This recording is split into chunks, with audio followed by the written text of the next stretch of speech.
140 বছর আগে আমেরিকার শিকাগো শহরের হে মার্কেটের সামনে দৈনিক 8 ঘন্টার কাজের দাবিতে আন্দোলন হয়। ওই আন্দোলনে মারা যান 10 থেকে 12 জন শ্রমিক। ওই ঘটনার প্রেক্ষিতে বিশ্বজুড়ে পালিত হয় আন্তর্জাতিক শ্রমিক দিবস বা মে দিবস।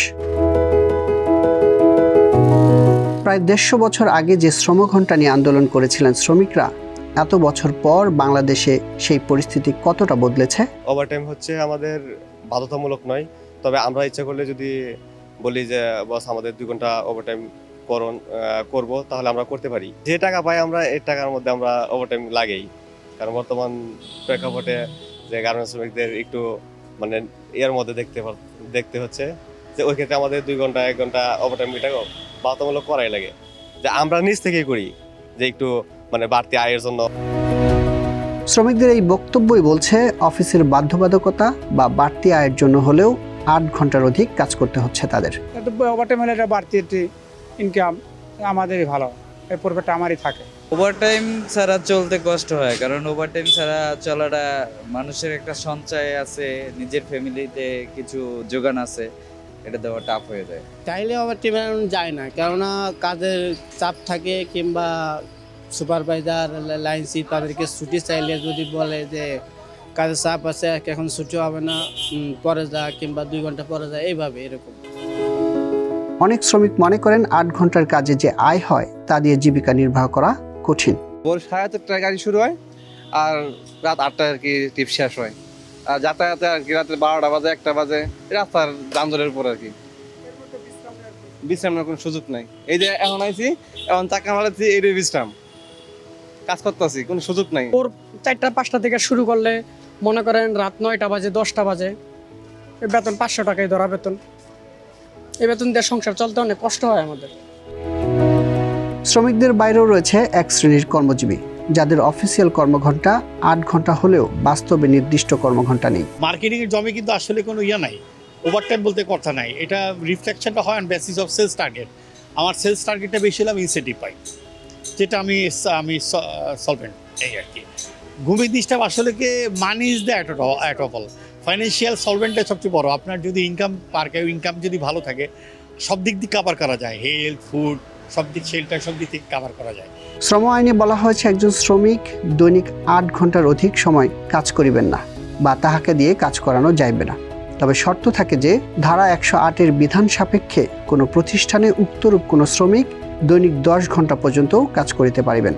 কিন্তু সাপ্তাহিক কর্মঘণ্টার ক্ষেত্রে শ্রম আইনের 102-এর 1 ধারা বলছে কোনো প্রাপ্তবয়স্ক শ্রমিক কোনো প্রতিষ্ঠানে সাধারণত সপ্তাহে 48 ঘন্টার অধিক কাজ করিতে পারিবেন না বা তাহাকে দিয়ে কাজ করানো যাইবে না।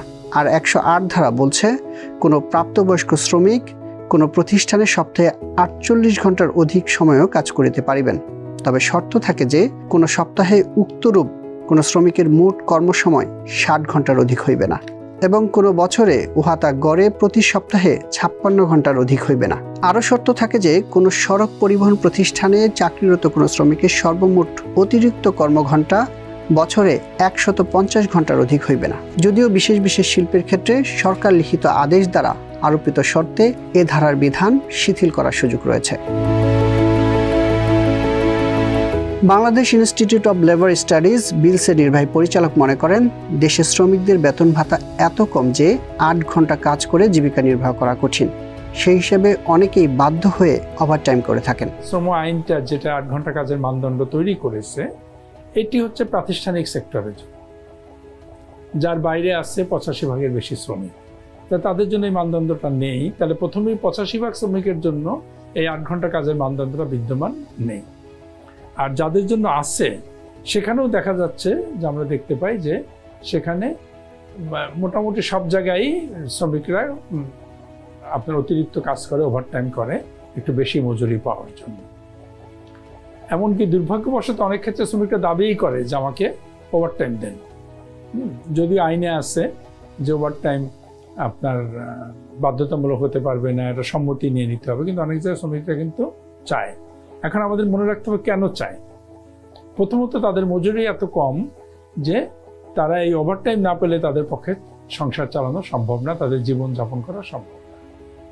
তাহলে এটি একটি শর্ত যে আপনার শুধু 8 ঘন্টা কাজ আইনে থাকলেই হবে না, সেই 8 ঘন্টা কাজের বিনিময়ে তার মজুরি কি হবে তারও একটা যৌক্তিক মানদণ্ড তৈরি করতে হবে। শ্রমিক নেত্রী তাসলিমা আক্তারও মনে করেন, আইনগতভাবে ওভারটাইমে বাধ্যবাধকতা না থাকলেও বাস্তবতা তাকে অতিরিক্ত সময় কাজে বাধ্য করছে। আমার বেতন যদি মানে আমার বেঁচে থাকার মতো না হয়, মর্যাদাপূর্ণ না হয়, তখন কিন্তু শ্রমিকরা যে কোনোভাবে বেঁচে থাকার জন্য সে ওভারটাইম খোঁজে। কিন্তু সেটা সেই ওভারটাইম বাদেই যাতে এমন মজুরি হয় যেই মজুরি দিয়ে পেলে একজন পেশাজীবী হোক, শ্রমজীবী হোক, সে বলতে পারে যে আমার ওভারটাইম আমি করলাম না, বা সে বেছে নিতে পারে যে এইটুকু সময় আমি ওভারটাইম করবো, বা আইন অনুযায়ী সাপ্তাহিক ওভারটাইম করার যে সুযোগ সেটা আমি নেব। কিন্তু এখানে কোনো মানে নিজের ইচ্ছা প্রকাশের কোনো সুযোগ নেই। তো সেই জায়গাতেই আমার মনে হয় এখানে মানে 8 ঘন্টা আইনে আছে, কাগজে আছে, বাস্তবে নাই। আর এই আন্দোলনটা আসলে মূলত মজুরি আন্দোলনটাকেই সামনে নিয়ে আসে। জাতীয় ন্যূনতম মজুরির যে বিষয়টা, সেটাও আমরা শ্রম কমিশনেও বলেছিলাম, এবং সেক্টরাল মজুরির ক্ষেত্রেও জাতীয় মজুরির সাথে সমন্বয় করে এমন একটা মজুরি করা যাতে করে মানে সবাই একটা সুস্থ জীবনযাপন করতে পারেন, এবং তার যে চাহিদা মানে মানবিক জীবনযাপন করার জন্য সেই চাহিদাটা পূরণ হয়, এরকম একটা স্ট্যান্ডার্ড ধরে যে কারণে জন্য সে শ্রমিক হোক, ডাক্তার হোক, মুক্তার হোক, যেই হোক, তার একটা জাতীয় ন্যূনতম মজুরি স্কেল থাকলে কিন্তু সেটা সহজেই এই জায়গাগুলো তৈরি করা যায়। বা দেশের শ্রমিকদের 8 ঘন্টার বেশি কাজে বাধ্য হওয়ার জন্য উন্নত বিশ্বের অর্থনৈতিক শোষণকে দায়ী করছেন বাংলাদেশ এমপ্লয়ার্স ফেডারেশনের প্রেসিডেন্ট। 8 ঘন্টা কর্মের যে নিশ্চিত যে একটি ব্যবস্থা, সেটা আমরা আসলে করতে পারিনি নানানবিধ কারণ। বিশেষ করে বাংলাদেশের মতো যে উন্নয়নশীল দেশ বা স্বল্পোন্নত দেশগুলো রয়েছে, তারা আর্থিকভাবে উন্নত বিশ্ব দ্বারা শোষিত। ফলে আমরা যে ইনকাম লেভেল, আমাদের আয়ের যে লেভেল, তাতে করে একজন নিম্ন আয়ের ব্যক্তির পক্ষে 8 ঘন্টা কাজ করে তার পরিবার এবং তার জীবিকা চালানো আসলে খুবই কষ্টসাধ্য ব্যাপার।